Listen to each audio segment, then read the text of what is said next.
Have you ever looked at a robot and thought, why does it still seem so clumsy? You know, we have these amazing sci-fi visions, but in reality, a lot of them are basically just remote-controlled puppets, getting all their instructions from a server miles away.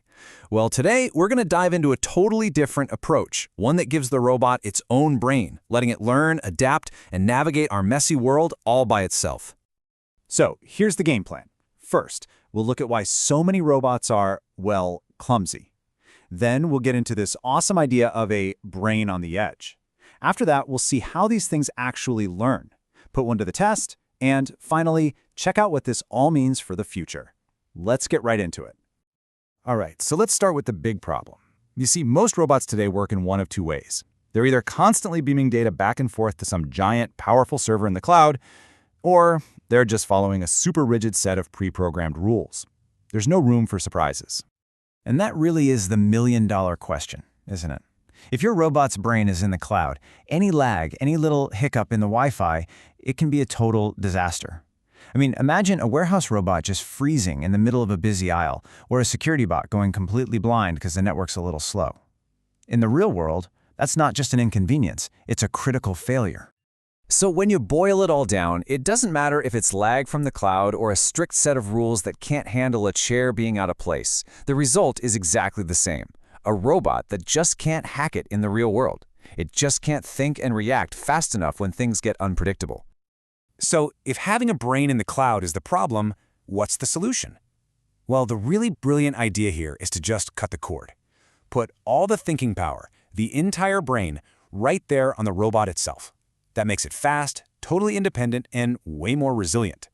And there's a name for this. It's called edge computing. The best way to think about it is like this. You have a brain in your own head, right? You don't have to phone a friend every single time you need to make a decision. By putting all the processing right on the device, the robot can react in an instant. In this diagram here, it shows just how elegant the whole system is. It's this perfect, self-contained loop. The robot sensors see the world, that info goes straight to its onboard computer, in this case, a little Raspberry Pi 4B+, which then makes a decision and acts on it. It's all happening right there, in real time, on the machine itself. Now, a really cool part of this design is how all the robot's bits and pieces talk to each other. It uses something called MQTT. Just think of it like a super efficient, super private messenger service, making sure messages between the brain, the eyes, and the wheels get delivered instantly, no delays. Okay, so this brings us to the really crucial question. If the robot has its own brain, how does it actually get smart? I mean, you can't program it for every possible thing it might encounter. No way. Instead, it learns. It teaches itself from scratch, just by trying things out. The secret sauce here is something called reinforcement learning, or RL for short. And honestly, it's a lot like training a puppy. When the robot does something good, like moving forward without crashing, it gets a little treat, a reward. And when it messes up, like bumping into a wall, it gets a penalty. It just keeps trying to get as many treats as possible. And this little list here breaks down that learning cycle perfectly. It's just a constant loop.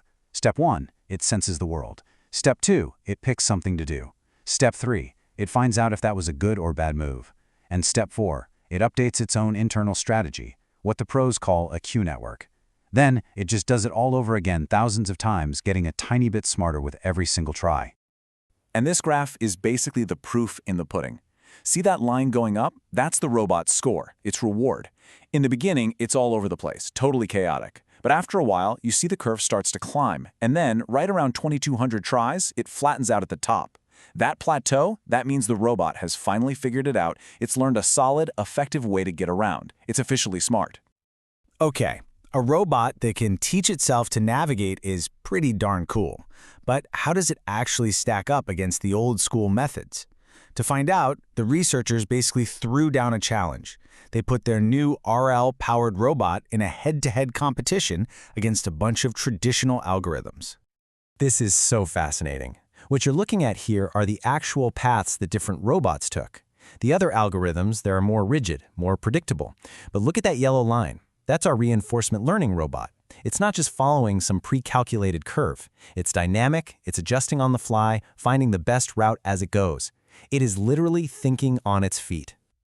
And if you need more proof, well, the numbers here, they just speak for themselves. The RL robot took the best path, it recovered from obstacles 96% of the time, and its overall success rate, 98%.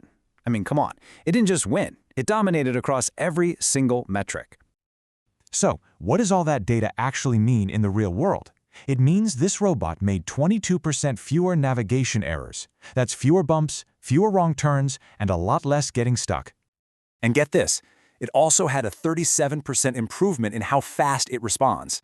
That means it reacts to its environment and to people way, way faster. It's just more aware. So let's zoom out for a second. This is more than just a cool science project. This is a real glimpse into a future where smart, autonomous machines could become a seamless part of our world, and that has huge implications for all of us. Because look, this robot isn't just seeing obstacles as random blobs. As you can see on the left, it's actually identifying objects, a chair, a table, a person. This is something called semantic awareness. It doesn't just see the world, it's starting to understand it. And that allows for much, much smarter decisions.